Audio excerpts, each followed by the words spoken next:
ok?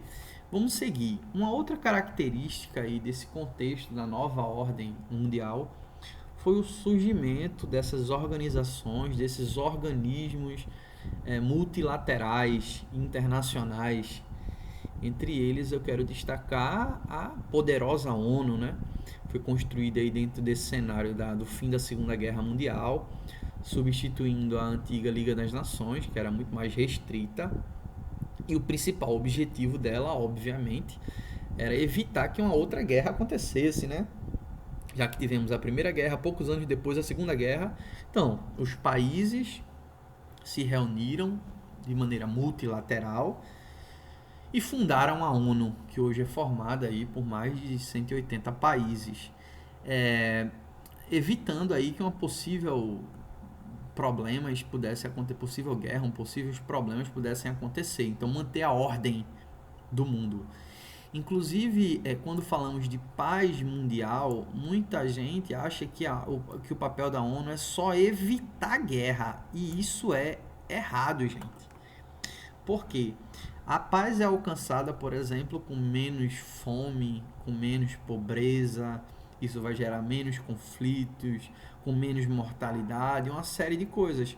Por isso que a ONU, ela tem aí diversos organismos que alguns de vocês nem sabiam que fazem parte da ONU, que atuam em diversos setores, sempre para manter aí a organização e a paz mundial. Por exemplo, a Unesco trabalha principalmente com educação, então, que tem a sede até lá em Paris, um órgão super importante dentro da ONU. A Unicef, que você ouve muito falar no período da Criança Esperança, né, que trabalha diretamente investindo na saúde, na vida, na melhoria de crianças. Inclusive, a Unicef, que tem sede em Nova York, ela ganhou o Prêmio Nobel da Paz lá em 1965 pelos serviços prestados. Um outro que também ganhou um prêmio do Nobel da Paz foi esse aqui, ó, que é super importante. A OIT, Organização Internacional do Trabalho, ela regulamenta o trabalho no mundo. Então, ela meio que cria doutrinas sobre o que pode e o que não pode em relação à questão trabalhista. A sua sede ela fica em Genebra, na Suíça. A propósito, a Suíça ela tem três importantes, ela abriga três em Genebra, três importantes órgãos da ONU, da Organização das Nações Unidas. A OMS, essa daqui também com sede em Genebra, e essa outra aqui que é a ACNUR, que é o Alto Comissariado das Nações Unidas para Refugiados. É um organismo aí que surgiu lá dos anos 50, na verdade surgiu meio que para tentar resolver o problema dos refugiados no pós-segunda guerra na Europa. Só que essa questão dos refugiados passou a se expandir tanto e aí a agência cresceu demais e aí a ACNUR passou a atuar no mundo todo em relação a buscar resolver o problema dos refugiados. É uma agência super importante. Inclusive, gente, a ACNUR ela também ganhou o Nobel da Paz, só que nesse caso ela ganhou duas vezes, em 1954 e 1981. Então, pelos serviços prestados, assim, que são maravilhosos. Aqui nós temos também a FAO, que para quem não sabe, trabalha diretamente aí com a questão de combate à fome. A sua sede é inclusive em Roma. Roma é um centro interessante, principalmente do ponto de vista aí dessa questão agrícola e de combate à fome. Inclusive você tem o Programa Agrícola Mundial que está lá que é um dos programas importantes da Organização das Nações Unidas. A IFAD, que é esse organismo aqui, que é o Fundo Internacional para o Desenvolvimento Agrícola, também super importante para o combate à fome no mundo. Enfim, surgiu meio que para combater a fome na África subsaariana e depois se expandiu para o mundo. Então, um organismo interessante. E outras coisas que pouca gente conhece, por exemplo, esse símbolozinho que eu acho que pouca gente viu, é AIEA, que é a Agência Internacional de Energia Atômica. Tá? A sede, inclusive, é em Viena, na Áustria, é uma agência muito importante para regulamentar essa questão da energia atômica no mundo. Esse outro aqui, ó, UNIDO, que trabalha diretamente na questão do desenvolvimento industrial. Então são todos organismos muito importantes que fazem parte aí da ONU que a gente nem percebe. Esses dois aqui, que são mais conhecidos, que é o Banco Mundial e o Fundo Monetário Internacional, ambos com sede em Washington. Eles surgiram aí na década de 40 com a conferência lá de Bretton Woods. E eles têm funções diferentes. Ambos são instituições financeiras, mas têm funções diferentes. O Banco Mundial ele atua principalmente na questão do desenvolvimento, investimento para desenvolver. Inclusive, dentro do Banco Mundial, você tem uma divisão lá que tem um BID, que é o Banco Internacional do Desenvolvimento. Então, por exemplo, precisamos construir uma ponte que liga um povoado na África em direção a uma outra cidade. O país não tem dinheiro, ele vai pedir dinheiro a quem? Ao Banco Mundial. Atua principalmente no mundo subdesenvolvido nessa questão da promoção do desenvolvimento. Já o FMI, que é o Fundo Monetário Internacional, o FMI ele atua principalmente em situação de crise econômica. Ele tem como objetivo a ideia de zelar pela estabilidade financeira do mundo, através de quê? De empréstimos com países que têm algum tipo de dificuldade. Inclusive essa semana, na verdade semana passada, né, hoje é segunda-feira, semana passada, a gente está em março, tá, gente? A diretora do FMI, ela deu uma declaração dizendo que tem um pacote aí trilionário de dinheiro para disponibilizar para países que possivelmente enfrentem crise após a pandemia do coronavírus. Então é nesse cenário que ela vai atuar, emprestando dinheiro, obviamente, a juros, já que esse fundo ele é formado através de doações, vamos dizer assim, né? Doações dos países que fazem parte. Então eles doam uma cota e aí tem esse fundo de reserva. Então é uma outra instituição super importante. Por último aqui eu queria falar desse programa, na verdade nem é uma instituição, que é o PNUD. Vocês ouvem muito falar nas aulas a referência do PNUD, que é o Programa das Nações Unidas para o Desenvolvimento. Através desse programa das Nações Unidas para o Desenvolvimento, ocorrem reuniões entre esses países. Tem também a Assembleia Geral, que também é uma reunião entre países para tratar sobre um determinado tema. E uma dessas reuniões do PNUD, da ONU, eles elaboraram um documento muito interessante lá nos anos 2000. A gente estava aí mudando, entrando no século XXI, que foi um compromisso assinado aí, na época por 192 países, que era o compromisso com o mundo no desenvolvimento do novo milênio. Esse documento que foi conhecido como os Objetivos do Novo Milênio, ou você acha na internet como 8 jeitos de mudar o mundo. Foi um compromisso desses países em atuar durante esse milênio nessas áreas aqui, ó, erradicar fome e pobreza, atingir o ensino básico universal, promover a igualdade de gênero, mortalidade infantil, saúde materna, combater o vírus na época, HIV, malária e outras doenças, garantir a sustentabilidade ambiental e estabelecer uma parceria mundial para o desenvolvimento. Então foram assinados através desse programa. Em 2015, então 15 anos depois da assinatura desse tratado aí do Objetivo do Novo Milênio, os países novamente se reuniram assinaram aí a chamada Agenda 2030, que era um compromisso global, ou seja, todos os países deveriam estar envolvidos com metas de desenvolvimento. E aí surge e aplica essa ideia do desenvolvimento sustentável, né? Um desenvolvimento que seja capaz de zelar pelo futuro das pessoas. Então, não é desenvolver agora, é desenvolver para que isso não comprometa a vida das outras pessoas no futuro. E aí surgiram essas 17 metas para esse desenvolvimento sustentável. Dá uma pausa na tela aí, dá uma pausa e olha um por um. Eu não vou ler todos, mas olha um por um, só para você entender quais são os objetivos dessa Agenda 2030. Ok? Então, um outro organismo, outra instituição muito, muito importante da ONU, inclusive muito questionada também, é o chamado Conselho de Segurança. O que é isso, gente? Primeiro que o Conselho de Segurança é o único órgão da ONU que tem poder decisório. A decisão dele tem que ser acatada por todas as outras instituições, todas as outras. O Conselho de Segurança ele é soberano.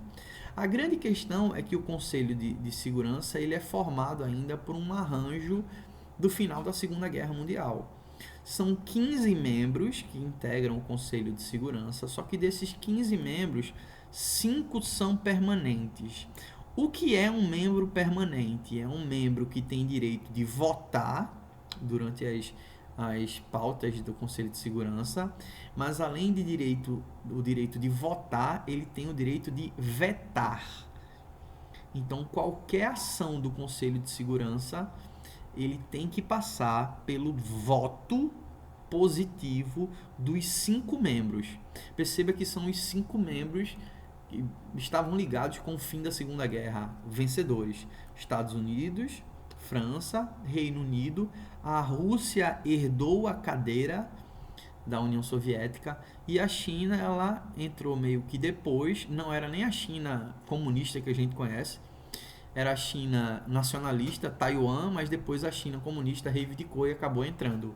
Então, qualquer ação do Conselho de Segurança, por exemplo, em 1999, o Conselho de Segurança autorizou a invasão no Kosovo. Nos anos 90 também na Somália. Em 2001, o Conselho de Segurança autorizou a invasão no Afeganistão, se intrometer na guerra do Afeganistão. Para que isso ocorra, os 5 têm que votar a favor, ok? Existem também os membros temporários, esses que mudam a cada 2 anos. Na verdade, são 10, então 2019 tem um mandato de 5 e 2020 um mandato de mais 5. E aí eles vão mudando assim, cada 5 membros em 2 anos. O Brasil atualmente não faz parte, mas já fez parte de várias vezes aí como membro temporário do Conselho de Segurança. Qual é a grande questão? Esses aqui têm apenas poder de voto, apenas votar em algo. Óbvio que eles são importantes porque o voto da maioria acaba ganhando, desde que o voto da maioria conte também com o voto dos 5 países que fazem parte do Conselho Permanente. Óbvio, gente, que assim, isso já foi bastante questionado, tá, gente? Inclusive, se a gente parar para voltar na história aqui, a Alemanha, como é que a Alemanha não está aí? Uma das maiores potências, a maior potência da Europa. O Japão, terceira maior potência mundial. A Índia, com a população que tem. O Brasil, líder da América Latina. Então, esses países aí que eu citei, que formam o chamado grupo do G4, Alemanha, Japão, Índia e Brasil, eles desde 2005 por aí, eles tentam fazer uma reforma no Conselho de Segurança. Eles já enviaram essa proposta, só que obviamente para eles de repente entrarem no Conselho Permanente, só que aí, vamos lá, a Alemanha aí vai sofrer com a intenção também da Itália de querer entrar. Aí o Japão querendo entrar, mas a China, obviamente, ela quer comandar ali o Extremo Oriente. Aí tu pega o Brasil, aí tu tem Argentina, México, que também iriam querer pleitear a uma forma de entrar. Então isso acaba não funcionando e essa esse parâmetro aí ele se mantém desde a Segunda Guerra Mundial. Ok, gente? Tranquilo? Um outro organismo, assim, vamos dizer, não faz parte da ONU, mas são muito importantes, a gente ouve direto aí na televisão, né? Que são as velhas reuniões dos grupos. Estou ouvindo muito aí, essa semana teve reunião do G20 via webconferência para discutir sobre a pandemia, enfim. Isso aí aparece pra caramba aí na TV. Vejam, esses grupos aqui são grupos de estados, países que têm afinidades políticas, econômicas, ambientais, assim, e se reúnem para tomar decisões. Um dos mais importantes é o grupo do G7. Vejam, o G7 surgiu lá na década de 70, 75. O presidente da França, na época, propôs uma reunião. Na época, era para discutir mais ou menos a questão do problema da crise do petróleo. Lembra que naquela época o petróleo chegou a aumentar 400%. Enfim, então eles se reuniram. Na época, nem eram 7, eram 6. O Canadá não fazia parte, isso naquele contexto ali, em 75, mas na outra reunião o Canadá foi convidado e depois entrou, e aí virou G7, então 2 anos depois. G7 que já foi G8. É sério, gente, o G7 já foi G8, porque no final dos anos 90 a Rússia, que era observadora, ela foi convidada a entrar. Então ela entrou, então o G7 aí virou G8.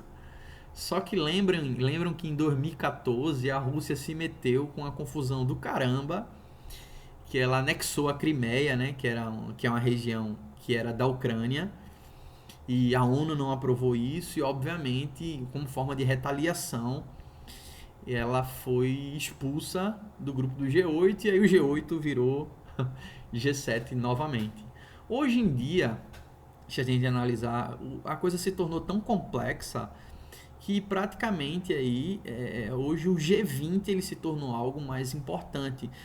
Digamos assim que é um fórum que tem uma projeção maior. Ele foi criado também aí no final dos anos 90 e que reúne aí os países do G7, mais algumas economias emergentes. Você está vendo aqui, a Rússia faz parte, a Itália, o México faz parte, você vai ver a Arábia Saudita, o Brasil faz parte, a Austrália, enfim, a Alemanha faz parte também, assim, faz parte do G7, a Índia, a Indonésia, Coreia do Sul, Turquia, aqui a Índia, China, enfim, é um grupo maior. Quando a gente diz assim, será o G20 é formado pelo grupo das 20 maiores economias? Não é bem assim, gente. Porque, por exemplo, cadê a Espanha? Não faz parte. Cadê a Suíça? Não faz parte. Cadê os Países Baixos? A Holanda não faz parte. E eles são economias muito fortes. Mas por que esses países europeus não fazem parte? Porque olha aqui essa bandeirinha azul. Você conhece? É a bandeirinha da União Europeia. Então o G20 não é formado por 20 países. O G20, na verdade, é formado por 19 países mais a União Europeia, que representa as outras nações. Tranquilo? Gente, também tem G15, além do G8, tem esse aqui, ó, G77. Existe, tá? Tem reuniões deles que representa aí a maior parte dos países emergentes que se reúnem aí tem G24, enfim, são vários Gs aí. Na verdade, a grande diferença aqui é que esse G77 é a reunião de países emergentes que querem se projetar mais aí no cenário econômico mundial. Alguns outros organismos importantes aqui, ó, a OMC, eu acho que vocês já ouviram falar, acredito, que é a Organização Mundial do Comércio. Hoje ela envolve aí são 160 e poucos países, tá, gente? ela surgiu aí para substituir a antiga GATT, que era um acordo assim de tarifas e comércio. E aí a OMC mudou o GATT foi substituído em 95 pela OMC, até pelo acordo de Marrakech, que é lá em Marrocos. É, e o objetivo principal da OMC é regular o comércio mundial, né? Então ela trata diretamente aí sobre a questão do comércio mundial através das rodadas. Por exemplo, tem uma famosa rodada que é chamada Rodada Doha, que surgiu primeiro em 2001, que basicamente tinha interesse de diminuir as barreiras comerciais, sobretudo entre o comércio dos países desenvolvidos e subdesenvolvidos. Então ela meio que essa rodada Doha é um espaço de negociação internacional. Ela estava prevista para acabar em 2005, mas ela meio que continua até hoje. Um outro organismo importante aqui é a OCDE, tá, gente? É uma organização ligada à questão da cooperação para o desenvolvimento econômico, ok? Ela é mais restrita, é formada aí por cerca de 36 países. Detalhe, países ricos, todos os países de alta renda. O Brasil não faz parte, inclusive a OCDE é chamada de Clube dos Ricos, tá, gente? E aí é mais como uma ferramenta de troca de experiência entre esses países ricos sobre ações que deram certo, enfim. Lembra que o Brasil ele está pleiteando aí, na verdade ele não entrou com pedido, mas lembra que o nosso presidente ele foi aos Estados Unidos e meio que estava circulando essa ideia que ele queria uma indicação para fazer parte da OCDE. Na América Latina, o México faz parte, o Chile faz parte, a Colômbia entrou com processo de pedido, enfim, mas o Brasil não, até então não foi aceito ou algo desse tipo. Pode ser que no futuro seja aceito. O problema é que o Brasil, dentro da OMC, ele tem certas regalias como um país subdesenvolvido. E até o que Donald Trump falou foi: o Brasil abra mão dessas regalias que você tem na OMC, na Organização Mundial do Comércio, para que você entre nesse grupo seleto, né, o grupo dos ricos, tá, gente? E a Rússia também não faz parte, porque ela entrou com pedido de adesão, mas em 2014, depois daquele lance da Crimeia, ela acabou não sendo aceita. A Índia nem tentou entrar também. Enfim, aqui é um outro também, que é a OEA, Organização dos Estados Americanos, tá, gente? Essa daqui é uma das organizações mais antigas assim do mundo. Ela surge lá desde o século XIX, ainda na época era chamada de União Internacional de Repúblicas Americanas. Só que depois mudou de nome, lá também final da Segunda Guerra Mundial. Hoje a OEA é formada por 35 países, nem todos os países americanos fazem parte. A Honduras foi retirada, por exemplo, nos anos 2000. Cuba foi retirada da OEA, foi expulsa da OEA durante a década de 60, durante a Guerra Fria. Depois, durante o governo de Barack Obama, Cuba foi aceita novamente. Mas aí até o presidente na época, Raul Castro, disse que a Cuba não tinha mais interesse de voltar. Enfim, basicamente a OEA ela tem como princípio aí manter a ordem, a paz entre os estados, a solidariedade, a questão da colaboração, manter a soberania, enfim, a integridade territorial entre os países. Recentemente, não sei se vocês recordam, acho que o ano passado a OEA denunciou e interferiu diretamente nas eleições da Bolívia. Lembra que ela denunciou fraude nas eleições em que Evo Morales tinha vencido a eleição. E aí ela denunciou fraude e recomendou que houvesse o segundo turno, mas acabou que houve meio aquela espécie de golpe de Estado e ele acabou renunciando. A OEA estava diretamente ligada a isso. Nesse caso, obviamente, o Brasil faz parte. Essa outra aqui que vocês estão vendo, eu quis colocar só para vocês perceberem que existem outros organismos. Esse caso aqui é a União Africana, tá? Ela vem para substituir a antiga um outro organismo que era a Organização da Unidade Africana, a OUA, agora é só UA. Ela basicamente funciona da mesma forma que a OEA.